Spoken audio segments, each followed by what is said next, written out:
हमर सैया हवे हो, हमर सैया हवे देश के जवान सखी, गाँव के किसान सखी ना।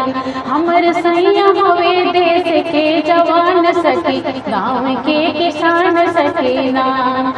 करी कितना उनके गुण के बखान सखी, गाँव के किसान सखी ना।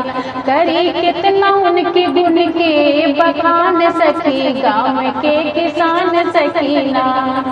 हमर सैया हवे देश के जवान सखी, गाँव के किसान सखी ना। हमर सैया हवे देश के जवान सखी, गाँव के किसान सखी ना। ड्यूटी आपन निभावे बैरी देश के भगावे, ड्यूटी आपन निभावे बैरी देश के भगावे, बैरी देश के भगावे, बैरी देश के भगावे, बैरी देश के भगावे, बैरी देश के भगावे। बाट देशवा के हो, बाट देशवा के उन पे गुमान सखी, गाँव के किसान सखी ना।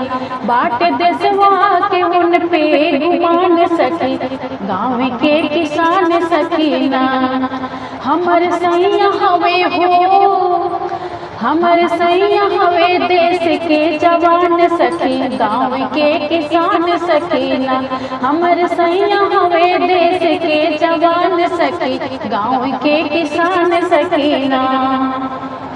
छुट्टी लेके घरे आवे, हलवा खेत में चलावे, छुट्टी लेके घरे आवे, हलवा खेत में चलावे, हलवा खेत में चलावे, हलवा खेत में चलावे, हलवा खेत में चलावे, हलवा खेत में चलावे। कब हो बोए गेहूँ, कब हो बोए धान सखी, गाँव के किसान सखी ना। कब हो बोए गेहूँ, कब हो बोए धान सखी, गाँव के किसान सखी ना। हमर सैया हवे हो, हमर सैया हवे देश के जवान सखी, गाँव के किसान सखी ना। करी कितना उनके गुण के बखान सखी, गाँव के किसान सखी ना। करी कितना उनके गुण के बखान सखी, गाँव के किसान सखी ना।